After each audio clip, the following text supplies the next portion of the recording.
On January 22, 2026, the French Navy intercepted and seized an oil tanker in the western Mediterranean Sea that authorities believe was operating as part of Russia's so-called Shadow Fleet, a network of vessels used to circumvent international sanctions imposed after Russia's invasion of Ukraine. The operation, authorized at the highest levels of the French government and publicly confirmed by President Emmanuel Macron, represents one of the most assertive European naval actions taken to directly enforce sanctions against Russian energy exports. This comes as Ukrainian President Volodymyr Zelensky announced that Ukrainian, U.S., and Russian officials would be holding trilateral talks in the United Arab Emirates on January 23rd and 24th. I think this is good. If on the technical level we'll begin this trilateral meeting, I hope that we will find some, I don't know, Russians have to be ready for compromises because, everybody have to be ready, not only Ukraine. And the seizure underscores a growing willingness among Western states to move beyond financial and diplomatic measures and instead physically disrupt the maritime supply chains that continue to sustain Russia's wartime economy. The tanker, identified as the Grinch, was intercepted in international waters between southern Spain and northern Morocco, a strategically sensitive corridor near the Strait of Gibraltar through which a significant proportion of global maritime trade passes. According to French officials, the vessel had departed from the Russian port of Murmansk and was suspected of transporting Russian crude oil in violation of European Union sanctions. French naval units, acting on intelligence shared with allied partners, boarded the tanker after identifying irregularities in its registration and documentation. Following the inspection, the ship was diverted to a French-controlled anchorage for further investigation under maritime and judicial procedures. Central to France's justification for the seizure was the claim that the tanker was sailing under a false or misleading flag.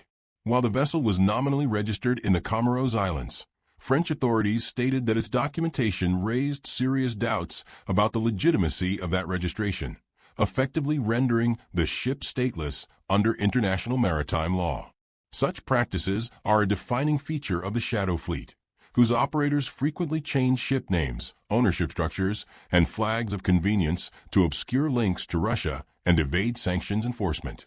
By exploiting regulatory gaps and weak oversight in some flag states, these vessels are able to continue transporting oil with limited accountability.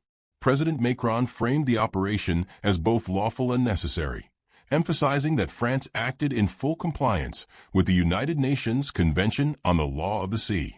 In public statements, he argued that allowing such vessels to operate unchecked undermines international law and enables Russia to finance its war in Ukraine through continued energy exports.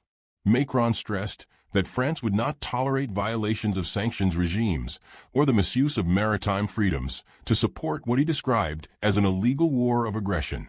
The French government also highlighted that the boarding took place on the high seas, where international law permits inspections under specific circumstances, including suspicion of false registration.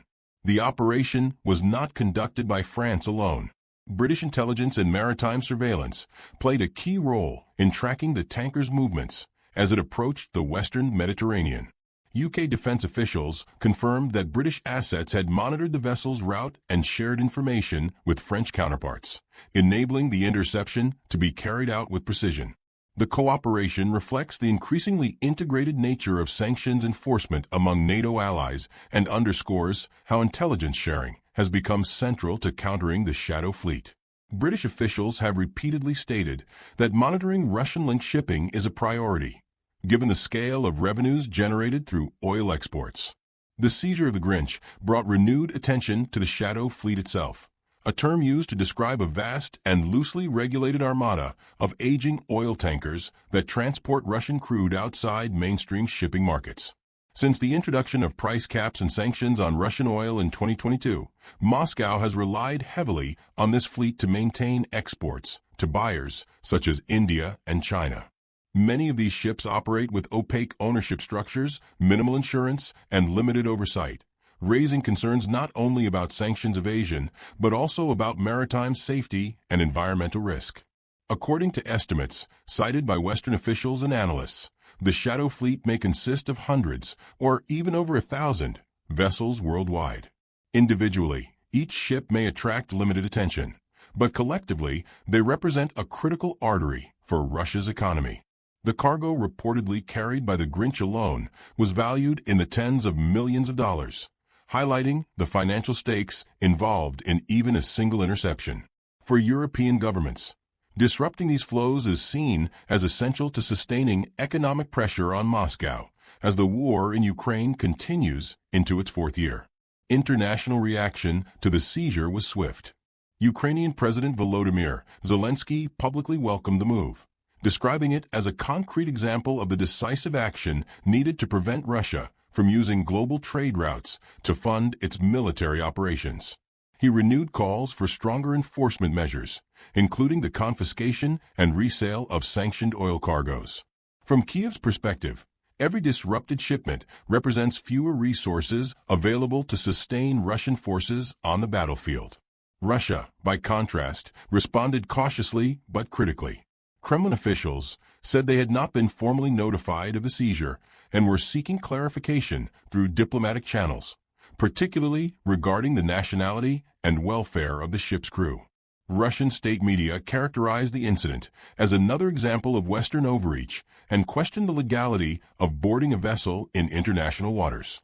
In previous cases, Russian officials have described similar actions as bordering on piracy, though Western governments reject that characterization, pointing to violations of maritime law by the vessels themselves. At the heart of the dispute lies the interpretation of international maritime law. Under Article 110 of UNCLOS, warships have the right to board a foreign vessel on the high seas if there are reasonable grounds to suspect that the ship is stateless or falsely flying a flag. France has argued that this provision clearly applied in the case of the Grinch. Legal experts note, however, that while the framework exists, enforcement actions of this kind remain relatively rare and politically sensitive, particularly when they involve major energy flows and geopolitical rivalries. The seizure also fits into a broader pattern of increasingly assertive maritime enforcement by Western states. In recent months, several Russian-linked tankers have been detained or inspected by Allied navies, including previous French operations in the Atlantic and actions by U.S. authorities. These cases suggest a shift away from a largely hands-off approach toward more direct intervention, particularly when there is strong evidence of sanctions evasion. For policymakers, such actions are seen as necessary to preserve the credibility of sanctions regimes that would otherwise be undermined by widespread noncompliance. Beyond geopolitics, the incident has reignited concerns about environmental and maritime safety. Many shadow fleet vessels are older tankers that would struggle to meet modern safety and insurance standards in regulated markets. Their operation in congested and environmentally sensitive waters, such as the Mediterranean, raises the risk of accidents and oil spills, which could have devastating consequences for coastal communities and marine ecosystems. European officials have increasingly pointed to these risks as an additional justification for stricter enforcement against unregulated shipping. Economically and strategically, France's decision sends a clear signal. It demonstrates that sanctions enforcement is no longer confined to paperwork, banking restrictions, or port access, but now extends directly to the high seas.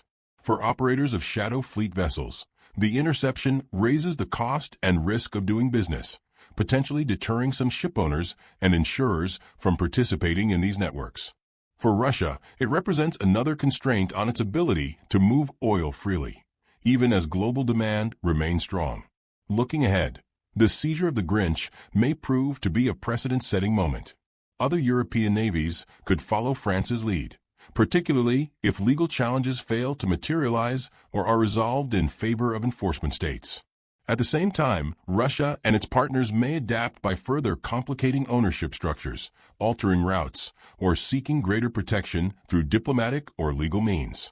What is clear is that the maritime domain has become an increasingly contested front in the broader economic war surrounding the conflict in Ukraine.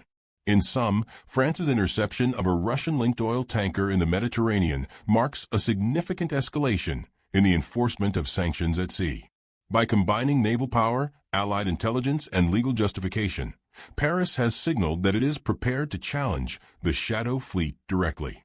Whether this approach becomes a sustained strategy across Europe remains to be seen, but the incident highlights how the struggle over energy, law, and global trade continues to evolve alongside the war itself. Thanks for watching. Please like and subscribe for more News Guru Now.